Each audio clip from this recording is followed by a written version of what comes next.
তো seat code বের করতে গেলে সর্বপ্রথম গুগল ক্রোমে যেতে হবে, এখানে সার্চ বোতামে সার্চ করতে হবে, সার্চ করার পরে দেখুন এখানে লিখতে হবে অল ব্যাংক সিট কোড। এই দেখুন এখানে এই যে চলে এসেছে এটা, এই অপশনটা, এই যে এখানে টাচ করবেন, করার পরে দেখুন এই ধরনের একটা ইন্টারফেস খুলে যাবে। এখানে দেখুন লেখা seat code for branch in India এখানে লেখা আছে, এখানে আপনাকে এই জায়গাটা টাচ করতে হবে। এখানে টাচ করার পরে এই দেখুন পুরো সব ব্যাংকের লিস্ট চলে আসছে। তো ব্যাংকের লিস্ট আসার পরে এখানে যদি আপনার হয়ে যায় তো ভালো হয়, যদি না হয় তাহলে আপনি নিচের দিকে দেখুন 1 2 3 4 5 6 এখানে নেক্সট বলে লেখা আছে, ওরা চাইলে এখান থেকে করতে পারেন, কিন্তু না যদি এখানে যদি থেকে যায় ভালো, না হয় এখান থেকে বের করবেন। এখন আমার যখন আইডিবিআই ব্যাংক আছে, এখানে দেখুন এই যে 9 নম্বরে আইডিবিআই ব্যাংক আছে, তো আমি এখানে ক্লিক করে দেবো। এখানে ক্লিক করার পরে দেখুন এই ধরনের ইন্টারফেস চলে আসছে, আপনি উপর দিকে টানবেন টানবেন নিচে দিকে চলে যাবেন, আইডিবিআই ব্যাংকের লোগো এখানে চলে আসছে।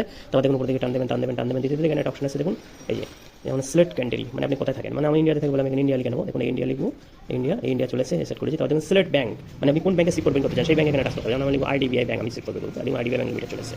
এবং সিলেক্ট সিটি, আপনি কোন সিটিতে থাকেন মানে কোন শহরে থাকেন সেই শহরের নাম এখানে লিখতে হবে। যেমন আমি এখানে কলকাতা থাকি, আমি এখানে কলকাতা লিখে নেবো। দেখুন কলকাতা লিখছি, এই কলকাতা লিখলাম, দেখুন কলকাতা চলে এসেছে।